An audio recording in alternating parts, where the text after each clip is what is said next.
నమస్తే, నేను Prem. Welcome to Khyati connects. Andhra Pradesh రాజకీయాల్లో అధికార కూటమి అత్యంత వ్యూహాత్మకంగా సమన్వయంతో అడుగులు వేస్తున్న తరుణంలో ఒక్కసారిగా సర్వత్రా చర్చనీయాంశంగా మారాయి జనసేన పిఎసి సభ్యుడు ఎమ్మెల్సీ కొణిదెల నాగబాబు చేసిన వ్యాఖ్యలు. మూడు పార్టీల మధ్య సయోధ్య ఎంతో కీలకంగా మారిన ఈ సమయంలో అరకు పార్లమెంటు నియోజకవర్గ వేదికగా ఆయన చేసిన బహిరంగ ప్రకటన రాజకీయ వర్గాల్లో పెద్ద దుమారమే రేపింది. అరకు పరిధిలో జనసేన అన్ని చోట్ల పోటీ చేస్తుందంటూ నాగబాబు నోట వచ్చిన మాట కూటమి శ్రేణుల్లో తీవ్ర గందరగోళానికి దారి తీయడమే కాక మిత్రపక్షాల మధ్య పొత్తుల సమీకరణలపై సరికొత్త చర్చకు తెరలేపింది.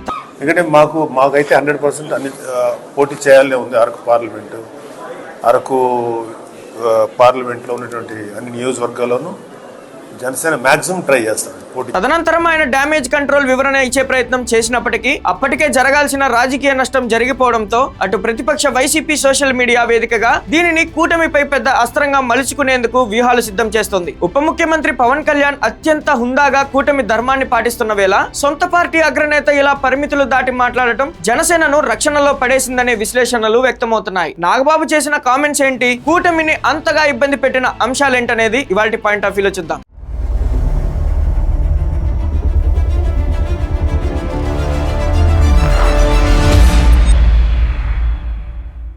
అరకు పార్లమెంటు నియోజకవర్గ పరిధిలోని క్షేత్రస్థాయి పరిస్థితులు, పార్టీ సంస్థాగత బలాన్ని సమీక్షించే క్రమంలో నాగబాబు ఈ వ్యాఖ్యలు చేశారు. అరకు పరిధిలో అన్ని చోట్ల జనసేన పోటీ చేస్తుంది అన్నది ఆయన నోట వచ్చిన మాట. అయితే పొత్తుల రాజకీయం నడుస్తున్న వేళ సీట్ల సర్దుబాటుపై అగ్రనాయకత్వం ఇంకా ఎలాంటి అధికారిక నిర్ణయం తీసుకోకముందే ఒక కీలక నేత ఇలా మాట్లాడటం సహజంగానే మిత్రపక్షాల శ్రేణుల్లో కలకలం సృష్టించింది. పరిస్థితి తీవ్రతను, వివాదాన్ని త్వరితగతిన గమనించిన నాగబాబు వెంటనే అప్రమత్తమయ్యారు. తన వ్యాఖ్యలపై వివరణ ఇస్తూ, నేను అన్ని చోట్ల మేము పోటీ చేస్తామన్నానే తప్ప మేమే పోటీ చేస్తామని అనలేదు. క్షేత్రస్థాయిలో కూటమి విజయానికి, భాగస్వామ్య పక్షాల గెలుపునకు జనసేన పూర్తి స్థాయిలో పనిచేస్తుందనేదే నా ఉద్దేశం. కూటమి ధర్మానికి మేము ఎల్లప్పుడూ కట్టుబడే ఉన్నాం అని కవర్ చేసుకునే ప్రయత్నం చేశారు నాగబాబు. అలాగే ఒక చిన్న వివరణ ఒకటి ఇవ్వాలి. ఇవాళ మార్నింగ్ ప్రెస్ మీట్లో జనసేన ఇలా వచ్చామని చెప్పి మొత్తం ప్రోగ్రామ్ అంతా చెప్పిన తర్వాత ఒక క్వశ్చన్కి ఒక ఆన్సర్ ఇచ్చాను. జనసేన ఎక్కడెక్కడ పోటీ చేస్తుంటే అన్ని చోట్ల పోటీ చేస్తుంది. జనసేన పార్లమెంట్ స్థాయిలో అన్ని చోట్ల పోటీ చేస్తుంది ఫర్ ఎగ్జాంపుల్ అని చెప్పి నా ఒక నియోజకవర్గం స్థాయి నుంచి మన మండల స్థాయి, గ్రామ స్థాయి అన్ని చోట్ల ఎంపీటీసీలు గాను, జెడ్పీటీసీలు గాను అన్ని చోట్ల పోటీ చేస్తుంది అని చెప్పాను తప్ప అన్ని చోట్ల మేమే పోటీ చేస్తాం అన్ని నియోజకవర్గాలు నేను చెప్పలా. ఒకవేళ అలాంటిది ఏదన్నా వచ్చుంటే నా ఉద్దేశం ఇది తప్ప అది కాదు. ఎందుకంటే మేము ఇవాళ జనసేన పార్టీ అనేది కూటమి ఒక స్పిరిట్తో ఉన్నాం. కూటమికి ఒక ప్రయోజనం ఉంటుంది. కూటమిలో ఒక అవగాహనతో ఉన్నాం. సో మేమెవరం కూడా కూటమి స్పిరిట్కి విరుద్ధంగా మేమెవరం పనిచేయం. సో నేను చెప్పిన మాటల్ని కొంతమంది కొన్ని సమాచార మాధ్యమాలు తప్పుగా వక్రీకరించారు. వాళ్ళకి క్లారిటీ ఇవ్వడానికి ఈ మాట చెప్పాను. ఐ నెవర్ వర్క్ ఎగెనిస్ట్ కూటమి స్పిరిట్. ఖచ్చితంగా కూటమికి కలిసి పనిచేస్తాం.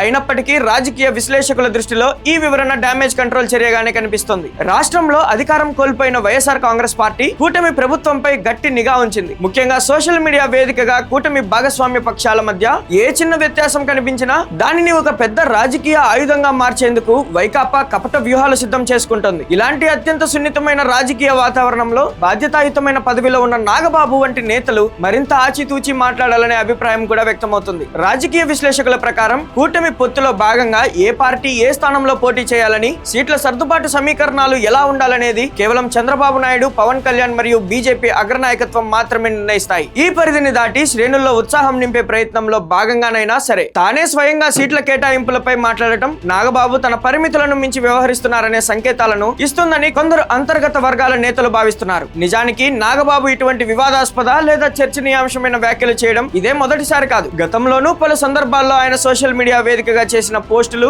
రాజకీయ వ్యాఖ్యలు జనసేన పార్టీని రక్షణలో పడేసే పరిస్థితిని తెచ్చాయి. క్షేత్రస్థాయిలో క్యాడర్ ను ఉత్తేజపరచడం నాయకుడిగా ఆయన బాధ్యత అయినప్పటికీ ఒత్తుల రాజకీయంలో వ్యూహాత్మక మౌనం, సమయస్ఫూర్తి ఎంత ముఖ్యమో ఇక్కడ గమనించాలి. ప్రస్తుతం పవన్ కళ్యాణ్ అత్యంత హుందాగా ఉప ముఖ్యమంత్రి హోదాలో కూటమి ధర్మాన్ని పక్కాగా పాటిస్తూ ప్రభుత్వాన్ని నడిపిస్తున్నారు. మిత్రపక్షాల నమ్మకాన్ని చూరగొంటూ పవన్ ముందుకు సాగుతున్న వేళ సొంత పార్టీకి చెందిన ముఖ్య నేతల నుంచి వచ్చే ఇలాంటి ఏకపక్ష ప్రకటనలు అనవసరపు అనుమానాలకు, ఇబ్బందులకు దారితీసే అవకాశం ఉందనేది నిష్పాక్షిక విశ్లేషణ. భవిష్యత్తులో రాబోయే స్థానిక సంస్థల ఎన్నికలు లేదా ఎమ్మెల్సీ ఎన్నికల సమయంలో సీట్ల సర్దుబాటు చర్యలపై ఇలాంటి పరిణామాలు ప్రభావం చూపే ప్రమాదం లేకపోలేదు. పొత్తుల రాజకీయంలో సమన్వయం లోపిస్తే అది ప్రత్యర్థి పార్టీలకు రాజకీయంగా కలిసి వస్తుందనే కనీస సూత్రాన్ని కూటమిలోని ప్రతి ఒక్కరూ గుర్తించాల్సి ఉంది. నాగబాబు చేసిన వ్యాఖ్యలు కేవలం ఒక స్థానిక సమీక్షకు పరిమితమైనవా లేక భవిష్యత్ వ్యూహంలో భాగమా అనేది పక్కన పెడితే, మూడు పార్టీల కలయికతో నడుస్తున్న ఈ ప్రభుత్వంలో ప్రతి మాట, ప్రతి అడుగు ఎంతో జాగ్రత్తగా ఉండాలి. అటు జనసేన లీడర్షిప్ కూడా ఇలాంటి పరిధి దాటిన ప్రకటనల విషయంలో